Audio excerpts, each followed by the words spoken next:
Hello, everyone, and welcome to Mexico. Cocoyoc 2024. The action is about to begin. My first time ever in Mexico. We've got a great feature card for you guys. Fredy, along with the legendary Rene. Third on the card is Hector. And Colombia's #1 rated player, Mauricio. I can't do this all on my own. I'm going to bring in a pro. We're going to have Fabian, Olarte. He's going to join us in just a moment as you're seeing some of the beautiful sights and sounds out here at Cocoyoc. Hole number 1, 258 feet, otherwise known as 79 meters, a little bit of a tunnel shot. Straight through with OB directly behind the pin. Let's throw it down locally. Fabian is going to take it away from here, and we'll join him right after their first shots. Desde Medellín, Colombia, el rating más alto de Colombia, Mauro Otálvaro.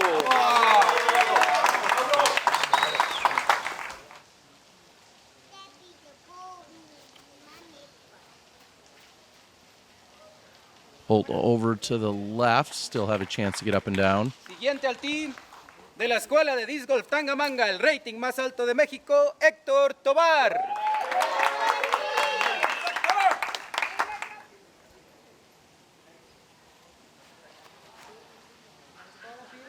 Nice line drive coming from Hector.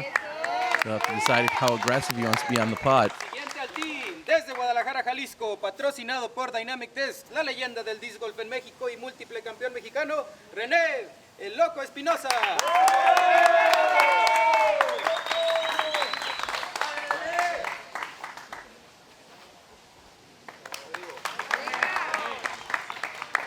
Cerrando las actividades desde Huitzuco, Guerrero, patrocinado por Lone Star Discs, campeón defensor del Abierto México Cocoyoc y el máximo representante de Latinoamérica a nivel profesional, Fredy Meza. And of course, we've seen this guy on the tour, playing quite a bit in the U.S. We'll get more of his story as we're watching Fredy pipe it right up the middle. That's going to be short-range look for birdie. And now officially joining me in the commentary booth, Fabian Olarte. How you doing today, pal? Hey, Terry. Doing fine. Thank you very much for bringing me here to this commentary booth with you. Well, thank you. You're our tournament director. You just got done calling off everyone's names. And, of course, there's going to probably be some first-round nerves as we're watching Hector line up from Circle's Edge. You have this OB directly behind the pin. Yes, the idea here is either you go for it and you play for the short par, or you play it short and come up with a birdie look. And this could happen. Wow. So let's get this out of the way right away. Fredy plays incredibly fast, especially when he putts, doesn't he? That's normal for him. Yes, that's ready for you. Missing, however, is not normal. Nope. And this little hole, as you see, it's 70 meters, 258 feet. Got no birdies on a 22 MPO player field. So it's a really cool, it's one of the favorite starting holes on the Mexican tour, and you can see why. Incredible to think that nobody got it. Obviously, Fredy just missed from super short range, but it is kind of surprising nobody birdies that one. As we see the logo design for the event. Take it away. What are they trying to do on 2? 2 is a straightforward hyzer if you're throwing with the backhand, or you can throw the forehand. On the right, you have that OB line, and then if you go deep on it, you're going to have that OB green. All the golf greens play as OB, so it's a pretty straightforward hole, but it's hole 2. People are nervous, so let's see what happens. Yeah, going with the backhand, as we see from Mauricio, is going to certainly bring in OB from that right side. It certainly makes it, it comes into play more. So give us a little story about Mauricio, for instance, who we just saw. I think you said highest rated player in Colombia? That's correct. The reasoning behind the feature cards, we have the champion of this tournament, which is Fredy. Then we have our legend, one of the oldest active PDGA number in Latin America, Rene. Then we have Hector right here, which is the highest rated player in Mexico, and Mauricio. Mauricio, he is the highest rated player in Colombia. So that was the reasoning behind the feature card. And let's see how they perform under this nerfs. For them, is wow. Okay, that's how they perform under this nerfs. Yeah, Hector immediately erasing the bogey from 1 with a deep circle 2 hit. So if he had some nerves, it seems to cover him up pretty well. Rene, just outside of the circle. Let's go. Yes. So yeah, for Rene and Fredy, this is a common thing to have cameras around them. But Hector and Mauricio, for them, it has to be the first time. So let's see.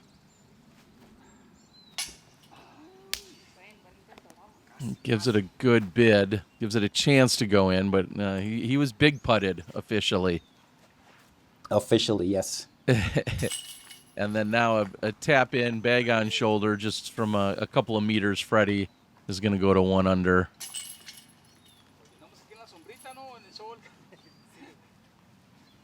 And with that, we move over to hole number 3. What's the objective here?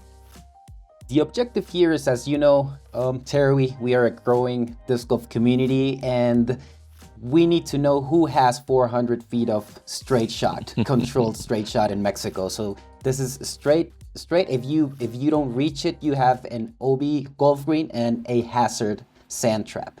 That's this hole for you.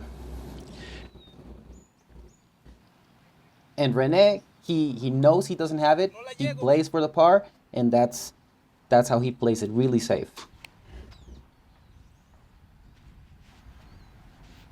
This is wide. Clearly no problem with the distance, but it's going to be wide to the right.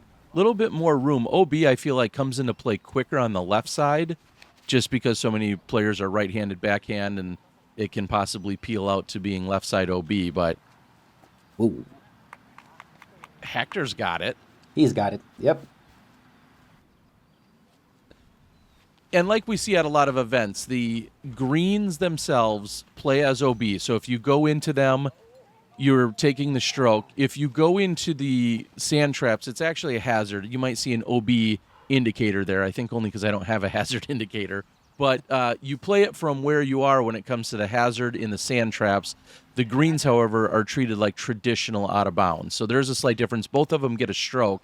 The hazard, you stand and throw from where you were. The greens, you treat them as where you were last inbounds. So Fredy doesn't have it from long range. And Hector, not a problem. Back-to-back birdies to get him to 1 under. How long has Hector been playing, and where did he get his influence or inspiration? Do you know? So he's part of the San Luis Potosí community. At the beginning of the year, we have the MXDGC played at that venue, that course. So he's part of that club. That's where he trains. That's where he received his training. That's where he has his courses. That's his local hub.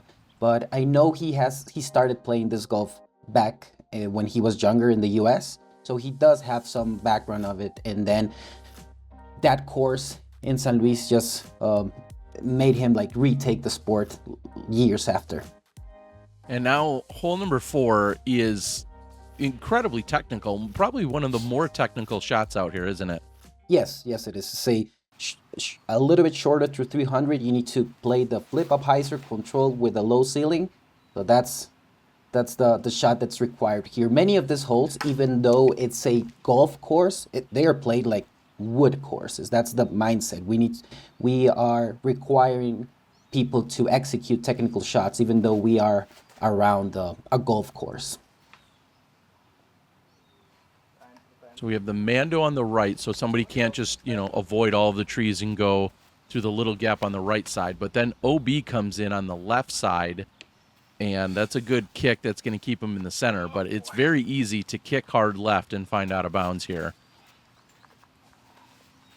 Yes, last year we had all the right side being OB, but it was too punishing, and the people that did have the arm to go full hyzer, they were just cheating the hole. So I removed that OB to the right to make it less punishing and to avoid people breaking the hole with the full hyzer shot.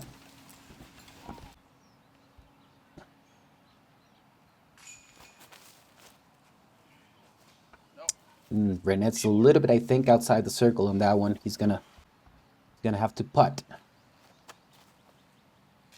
Yeah, and we see it perched on a mound, so just some subtle elevation, but you catch the edge just wrong, and your 2 or 3 meter putt can easily turn into a 6 or 10 meter putt. Yeah, that used to be a tree stump. We removed the tree and we just kept the elevated mount for the basket.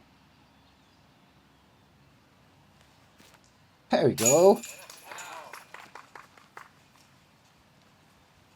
Catching up with Rene during some of the pre-event festivities and going out to dinner and such. He's got stories about all the time he spent in the U.S.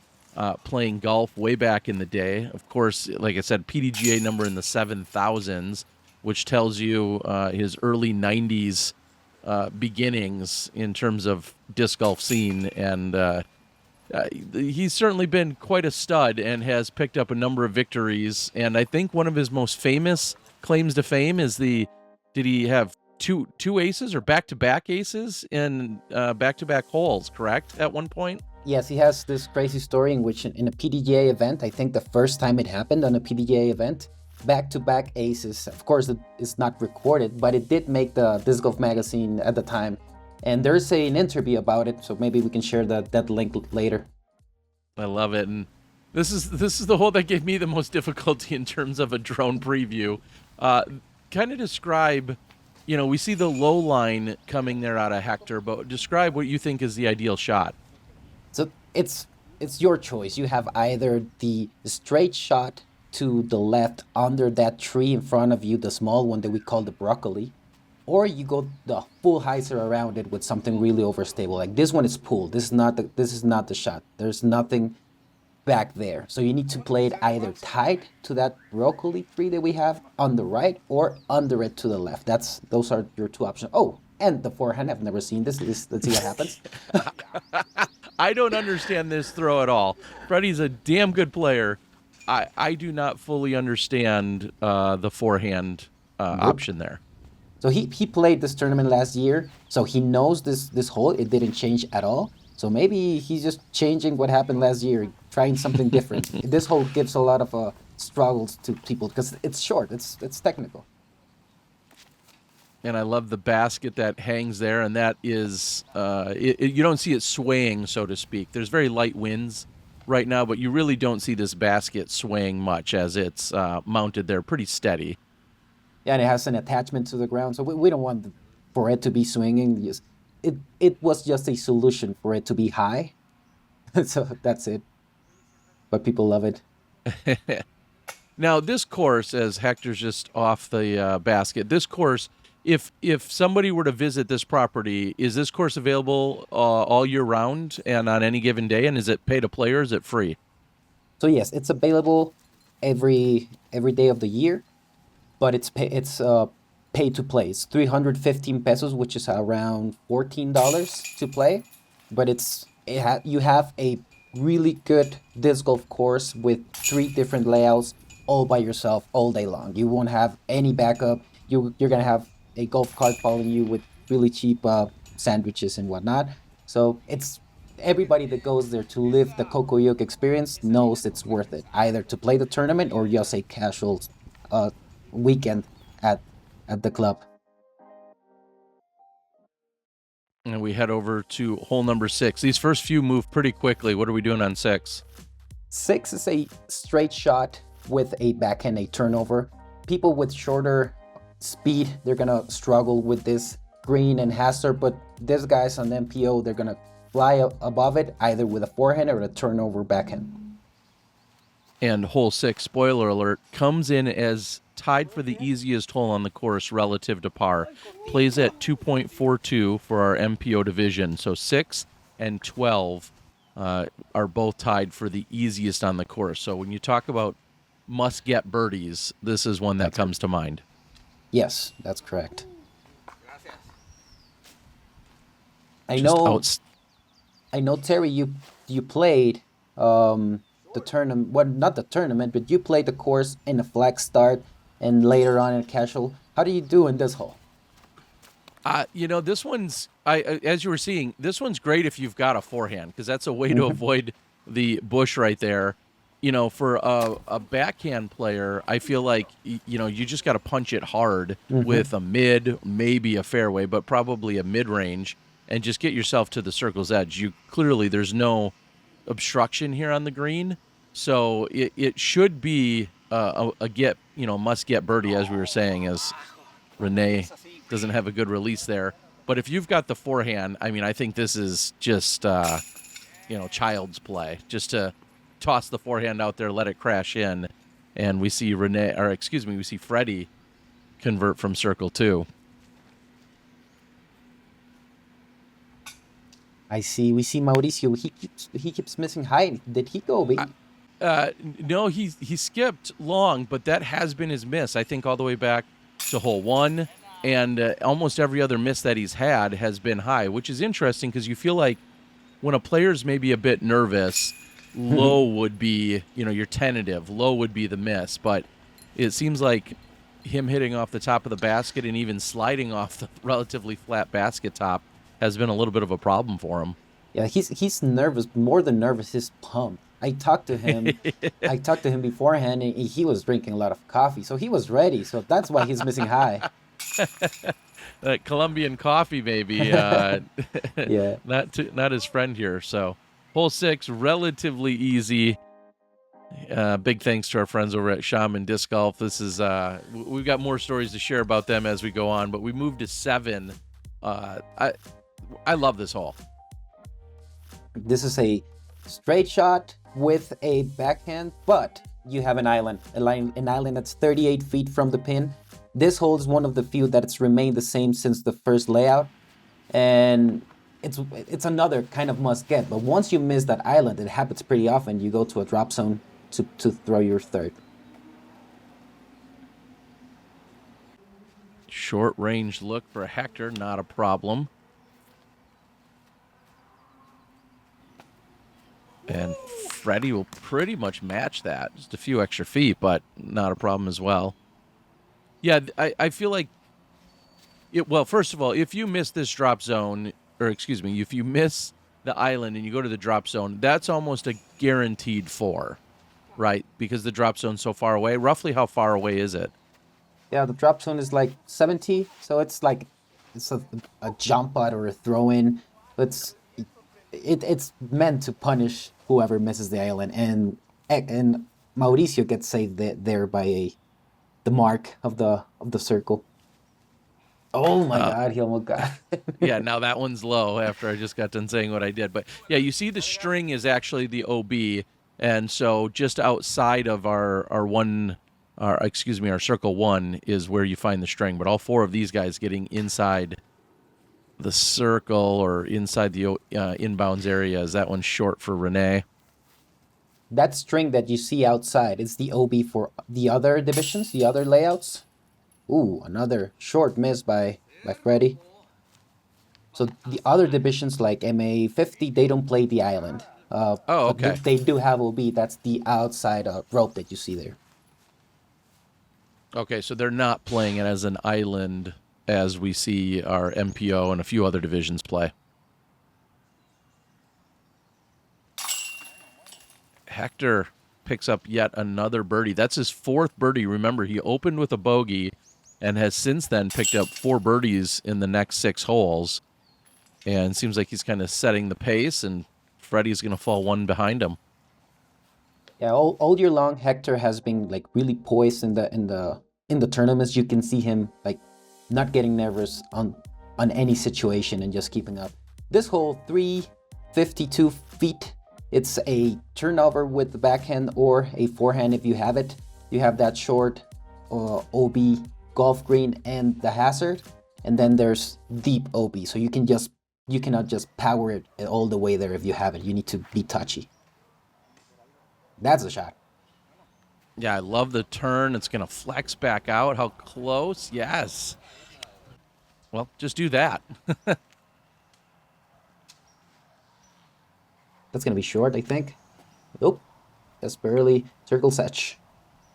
Yeah, and that's one thing as I was coming in on that shot for Fredy. He just gets up and throws. There is, his putt is incredibly quick, which takes a moment to get used to. But even his driving, he gets up and throws pretty quickly. And I was just trying to keep up with him. Same with Mauricio. He doesn't really mess around when it when it comes to his turn to throw. I gotta say, I love the pace that a number of our players are used to playing at. It was a pleasant surprise to play quickly. I like it. I wasn't there during this moment. Did you ever get into backups due to the high speed of the feature card? No, for the most part, things were moving along pretty good. We did catch the second to last card of the day as Fredy misses yet another one, which is very surprising to see, and maybe a little grip issue is what he's indicating there. But no, we weren't waiting on the next card too much as Hector's not waiting long for another birdie. Let's go, Hector. Yeah, and Fredy, he just came straight from Worlds, where he did a good tournament. So he's been playing often. So maybe he's like, I don't know, not jet lag because we are almost in the same time zone, but he's putting the work in the tour.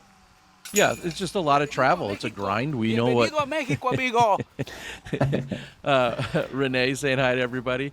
We know it's a grind out there, and even like you said, even if you're in basically the same time zone, it's still a lot of golf to be played, especially with how excruciating and how long the World Championships was, being 5 rounds.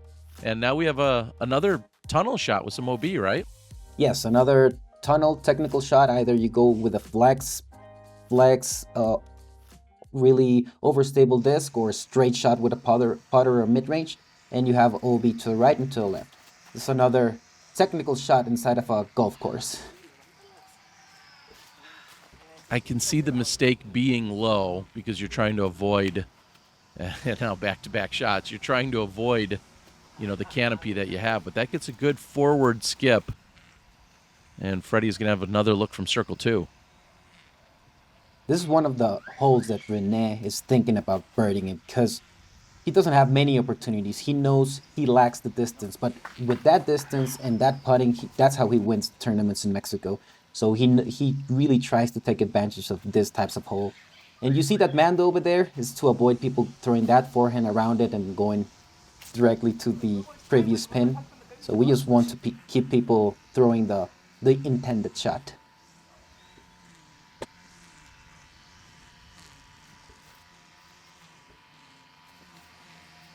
Big shout out and thanks to our friends, of course, at Dynamic Disc, presenting sponsor of the tournament. And Dynamic has really done a lot for the disc golf scene in Mexico. Is that? I feel like I'm even understating it by just saying that much, right? I think you're correct, Terry. The Dynamic Disc has put more than half of the courses that are in Mexico. 2 of the ones that are in Colombia, 1 in Puerto Rico. There you go, Rene. That's what I'm talking about. He knows he should take advantage of the short holes. And talking about it, he's one of the Dynamic Disc sponsor players, and he's representing well.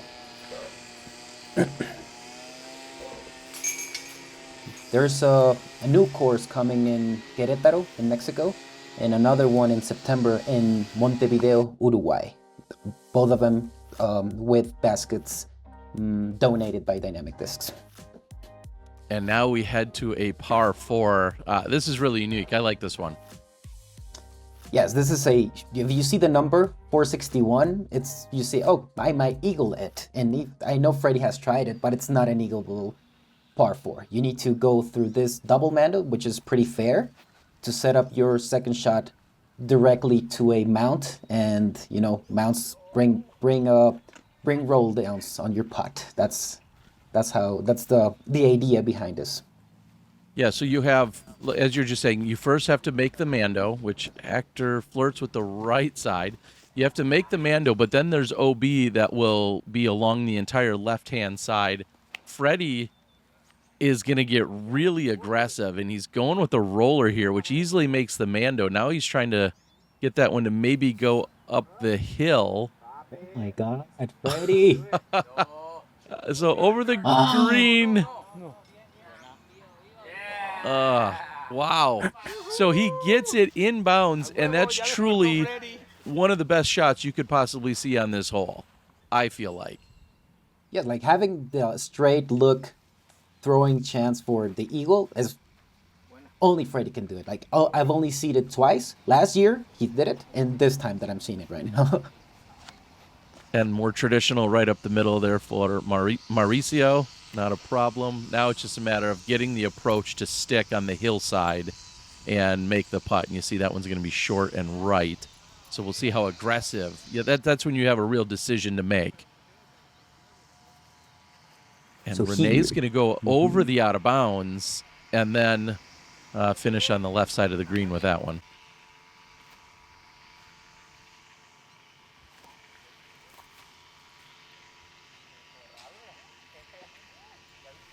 This is a good part to have if you're playing the course. But you... Oh my God, he hit the basket. There you go. That's the consequence. The eagle bid rolls all the way back here, and now birdie isn't even guaranteed. Let's see if he can capitalize to make that drive pay off. Yep, this is a hole in which at Fredy's level you're thinking it's a must birdie, but he was thinking eagle, so he paid the consequences of his aggression.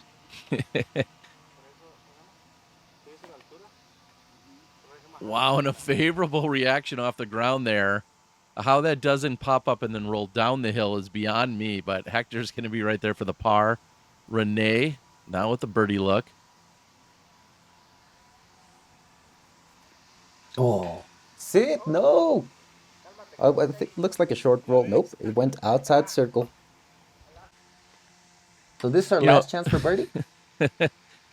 Yes, just outside of the circle, and that one's off the top band, and it rolls as well. Come on. I mean, this one, you know, this hole on Worlds, I think it was 16, that was really mean to Nicholas. That one didn't have a flat surface for it to be fair. This one has a really big flat surface on the top. So people are just not hitting the chains. Yeah, and it's so funny because that's exactly what I was just thinking. We're, only a week removed from hole 14, it was specifically at Ivy Hill, that got a lot of conversation. And I got here and I'm like, wait a minute. There. But you're right. If you go beyond the basket where most of the players are right now, that's almost perfectly flat. So if you really want to just throw past it, you have no problem getting it to sit down. It's just a matter of then having maybe a dangerous putt coming back. But there's plenty of flat ground up there. Yes, and we don't have rocks surrounding the bullseye. Exactly. Wow, what could have been some birdie and eagle looks turn into pars and bogeys. And we head over to the next one, hole number 11, another par 4. Yes, this hole talks a lot about how we've grown as a community.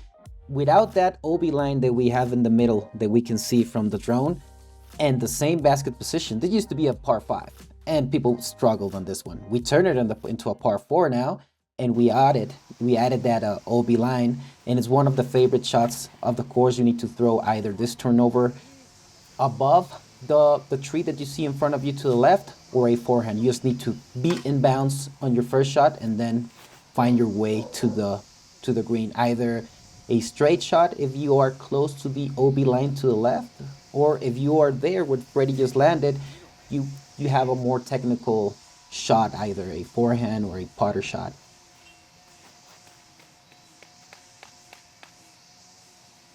Rene will play it short of the green, just trying not to bring that sand trap or the green into play. And you got to love the power here. Unfortunately, it doesn't have quite the line needed. And that's going to go over the fairway and all the way over into, is that 17's fairway? That's 17's fairway, yes. So he's crossed over just to the left of us is actually 15's fairway. He's crossed over that small section and has gone all the way over into 17's fairway. So certainly out of bounds. And we'll see if he can get up and down, maybe save the bogey. We see Rene executing his plan, which is going for a par, and that's a mistake from him. I know he's regretting that shot.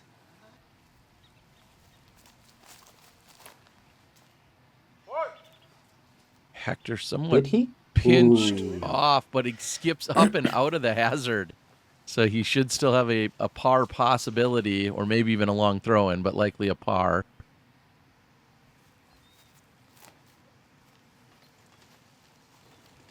That's how you play the hole.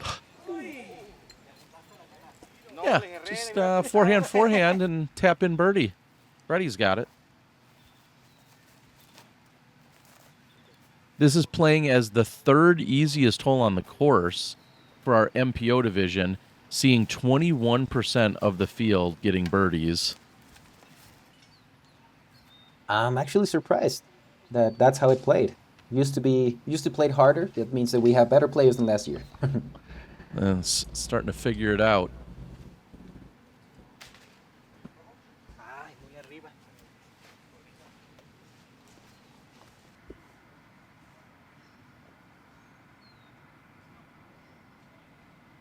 There we go. You know, where Mauricio plays down in Medellin, and even people that play in Bogota and Colombia, they don't have wind at all. Never. I've been there. No wind? No, like no wind. So they are used to making these types of lofty putts because the wind doesn't affect them. So every time these players go to any international tournament, when they go to the United States, they struggle a lot with their putter because it gets catched by the wind.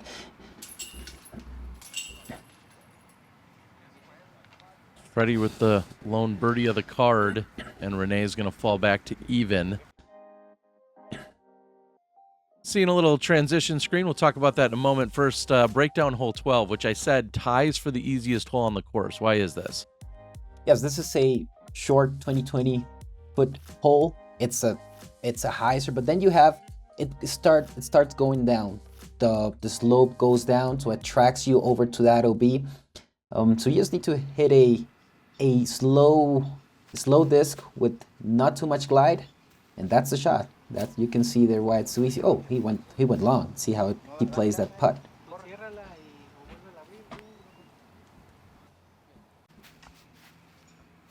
And so while we're watching this, give everyone, we could probably have an entire show on it, but give everyone a little bit of background about yourself, how you became the tournament here, how you became tournament director, and what you're doing in the Mexico disc golf scene. Sure. Well, I know the sport since 2014, and then I stopped playing when I moved back to Mexico. During the pandemic, my brother, who lives in the United States, he sent me a link, a disc golf scene link. He said, hey, he calls me Pollo. Hey, Pollo, there's a tournament in Mexico. And I said, what? A disc golf tournament in Mexico? There's people playing disc golf in Mexico? So fast forward, I get to know a really small community in Mexico City. We came every weekend during almost 6 months to play this course when we only had 9 baskets. And one day, playing this course at what used to be hole 4, I said to a friend, you know what? I would love to dedicate my professionally to disc golf somehow. I don't know how. So months after, I started working with Dynamic Discs, and we together we made a plan to make the sport grow in Latin America and in Mexico. And then right now I'm working with the PDGA with the same goal. So I'm just blessed to be working on something that I love too much, and to see the mission, the dream come to fruition step by step. Well, I know the whole world appreciates everything that you're doing. We're seeing Rene in for birdie after Hector was as well. But thank you for the vision and the dedication and all the hard work. It was more than obvious how well received and respected you and your team are in terms of everything going on down there in Mexico and Latin America and beyond. So we all appreciate it because, quite frankly, we're here watching this, having these experiences because of the hard work and dedication that you've put forward. So really appreciate it. Thank you very much, Terry. And it's thanks to people like you too. Like, we know that we are where we are thanks to the work that you put in the ground, and I'm honored that we are sharing this moment together. This is my first time ever in Mexico, and I've already told everyone I'll certainly be back. This community is incredible. As we watching Hector just barely stay in bounds, the community has been incredible, and you have, like Rene, who's old school player and been around for a while, and the wisdom and the experience that he can then share with everyone else in your community. That comes up just short and stays out of bounds. But, people like him, and then the next generation of superstars in people just like Fredy here. What's Fredy's, I don't want to say situation, but Fredy, of course, on the tour playing, but he does not live in Mexico. Is his family from anywhere around here? What's his tie? He's from Guerrero. He was born in Mexico, and as many of us, for opportunities or for looking into more opportunities, his family moved to the U.S. and he started playing there, and he decided to become a pro once he noticed he was good at it. And he has his family, he has his kid, he has his wife. They travel together all the tour, so they are full committed to it. And this community in Mexico started growing and looking to him. And since the first time we invited him to come to see what was happening in Mexico, he was really pleased to see that in his country his sport was growing. And since then he's always being part of it, like a really close member of our community. And we always root for him on the tour. We always like, go Fredy, represent that. He carries the flag, and we are really proud of him. Ooh, Hector. Yeah. Fredy actually lives in Texas, though. Is that correct? Yes, he lives in Texas, and that's his hub. Hence, Hector gets to carry the honor of being the #1 rated player that lives in Mexico. That's correct. Otherwise, Fredy would otherwise carry that honor. But yep. Other amazing locations, Samui Disc Golf. I invite you, if you guys enjoy tropical locations, that's another good place for you guys to come join us. I'll have to get you to come over to Thailand. I know Mexico's beautiful, but all right, we head to hole number 14, and again, you're trying to create a low ceiling or a tight line here, aren't you? Yes, this is for me, it's a flex shot. I threw it really slow with the escape, just for it to keep turning, and avoid going left at all. You have a lot of space to the right. You have that OB green on the middle, which for most players doesn't come in play. And yep, you can see it's a straightforward shot. But since you're ramping up to the closing of your round, it's probably one of your last must gets before getting into the last stretch. I swear I haven't cheated. I'm going to guess, though, this is one of the easier holes. And it is. Yes, I can confirm the numbers say as much. Third easiest hole on the course. So one, like you're saying, that you certainly must get. There you go. Buena, Toby.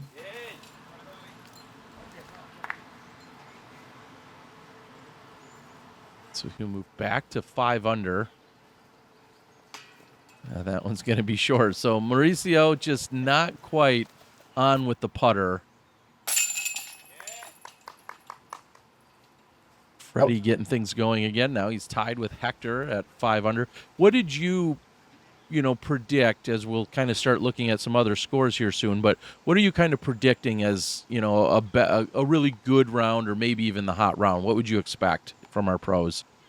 So at least 80% of the course, it's the same as it was last year.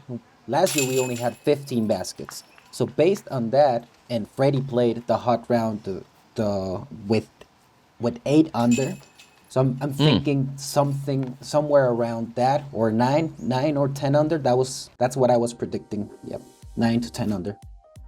I mean, 9 to 8 under. Okay. Well, hole 15, you make this turn to get here. And then for the pros, this section right here that we're going over is all considered out of bounds. And then we ultimately come into the circle there. This is a challenging par 4. It's all about the placement, isn't it? Yes. So with Alberto Gonzalez, the friend who helped me design this course, we were thinking, okay, we have many technical shots that many players in Mexico can actually birdie. Let's make some tough pro level holes in which par is good and only a few can actually birdie. So this is a big mistake by Rene. You have plenty of room to just play the hyzer to the center, and he went early OB. That's gonna be really punching hole for him right now. I don't see him collecting the par from what we just saw. Yeah, he'll have to start so far back because of where he went out of bounds. That is almost ideal. I mean, if we're getting picky, you'd love to be maybe 10 or 15 feet left of that, but that's a pretty good place to be. And what we're seeing, too, is on the right side where Rene had gone out of bounds, that same OB line shares the OB with 17. So those players are coming back the opposite direction. That's something to keep in mind as Hector is going to try and clear the OB. Yes. Wow, just barely. Oh, no. Excuse me. He's in. Yes, he is. He is in bounds. Just barely. Yes, I had to get turned around there for a second. And that's going to leave Rene laying up because he's not able to otherwise go all the way over there. That doesn't have the angle. Yeah, that's a big mistake. We are playing a really high elevation here, so I'm sure that was the mistake here. He didn't put that into account. Maybe anywhere in the U.S. where he plays, not anywhere, but most of the places where he plays in the U.S., this would turn, but not here. What's the elevation? Do you remember the number in feet? Yeah, it's more than a mile high. I know because we kept referencing, Mile High out in Denver. I want to say is it around 7,000 feet of elevation here? Does that sound about right? Sounds about right, yes. That's, which, again, first-timer in Mexico, landing in Mexico City, then having about an hour and a half drive to get down to Cocoyoc. I had no idea. So, it's something we're only talking about here on hole 15, but the elevation here is very significant, and we all know that certainly affects how the discs fly in terms of stability. So something to keep in mind for the people that are watching and realizing, hey, when I go to Mexico and play disc golf, depending where you go, you may have some significant elevation to adjust for. Yep.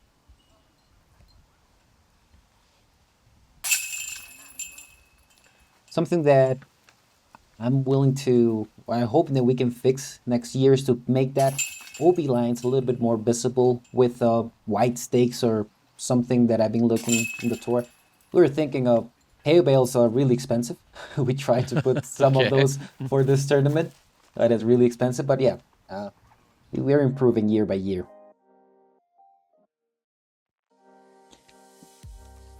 I love me some 16. What are we doing here? Oh, hole 16. Hole 16 is your island hole. It's a little bit shorter than circle 1. It's only 200 feet. It's straightforward. You just need a putter. There's almost never any wind. There is no mando, so you can play the hyzer. But being that easy, it's what comes into people's head. And those are like cinder blocks. I was certainly thinking about, what it takes. Fredy just barely skips over them. There's no give, so to speak, in those cinder blocks. You were just talking about, hay bales or other things. There's absolutely no give. If you hit one, it's going to be a solid connection. It's just a matter of, are you coming in at the right angle to skip over like Fredy, or maybe even using it to, check up and hit hard on that left side to get it to stop.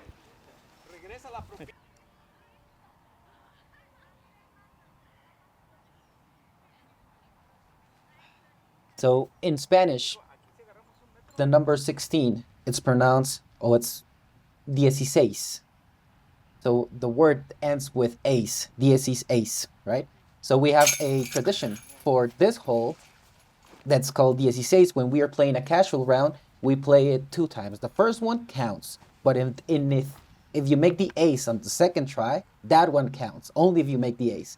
So that's the DSC's ace rule. And we have that same rule in 2 courses in Mexico, 16. Yeah. DSC's ace, is that DSC's what you're saying? Yes, That DSC's ace. is awesome. I wish the world would know how big I'm smiling right now. That is such an awesome tradition, so to speak. And do you think then hole 16 at courses will often be, I don't want to say be on the easier side, but will you guys kind of keep that in mind as like, let's make 16 one you can really get?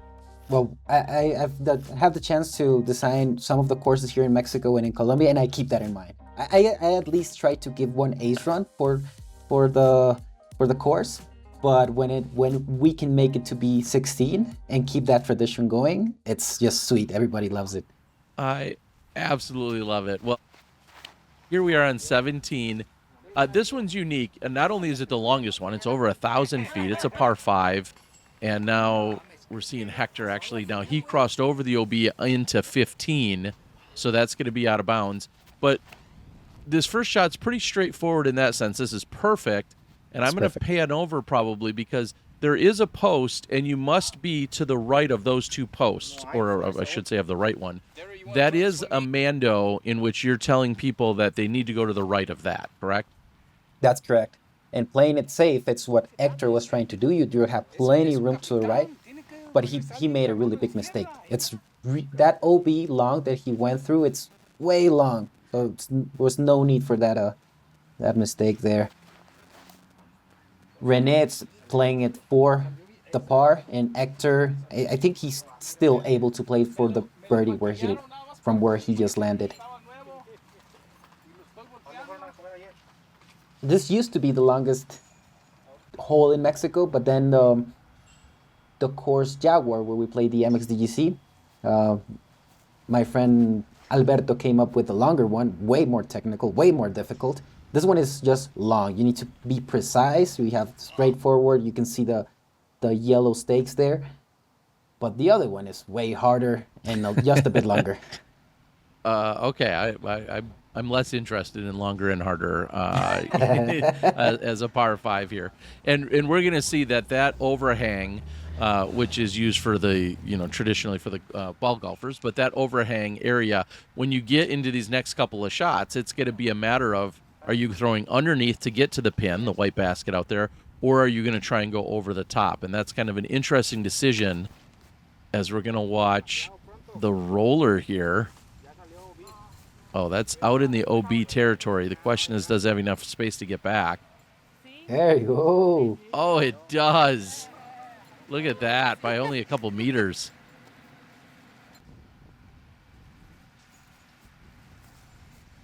Yes, the last shot, it's pretty interesting. You have that little golf roof that you mentioned, then you have a green to the right, you have a walk path to the left. It gets tighter and tighter. This hole, it's just go tighter and tighter all the way to the end. That's a really, really good shot from Mauricio. He will have a circle 2 putt for his birdie. And just again, some perspective off to the left side where you saw that at the building there. That's essentially the beginning of where all of the golf headquarters are, but also that's where the restaurant is, just beyond those players right there. So as soon as you're done, it is literally just like a 150-foot walk, and you're at this incredible restaurant that was feeding and giving the opportunities for our players. You could go in there and get your breakfast, lunch, or dinner, and there's an open-air restaurant right there. It's just such an incredible setting.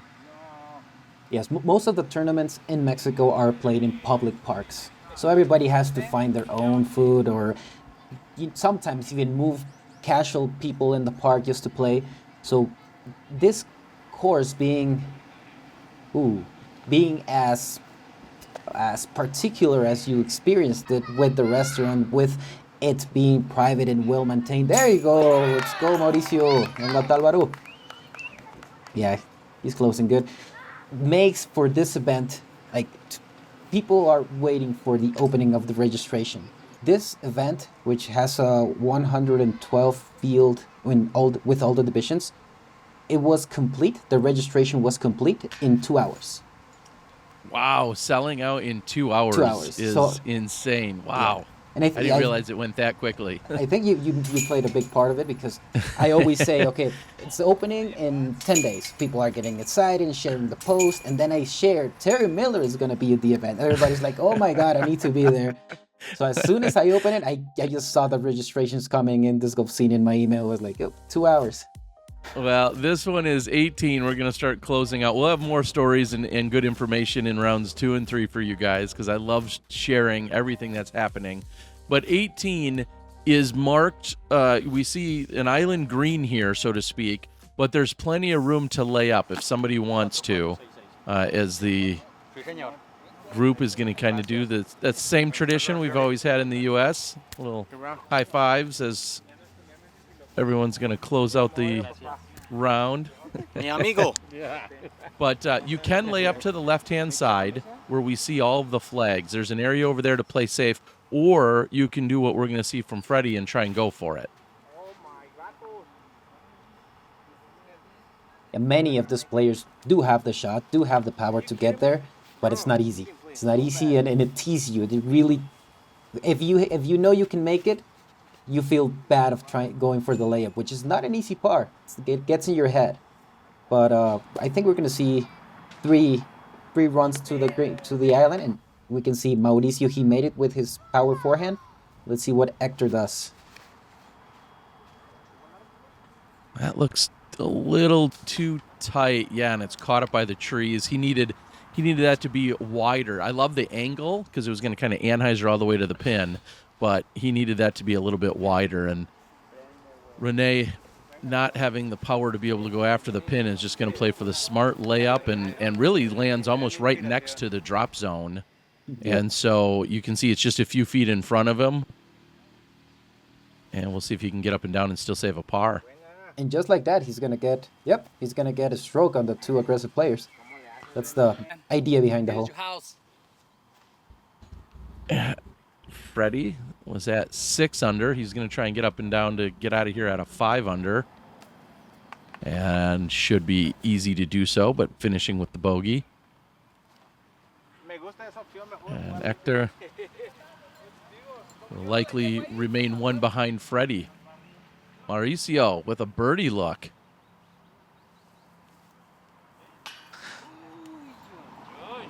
This is the only pin that's elevated, and just elevated like by 20 centimeters. Just not much, but just enough.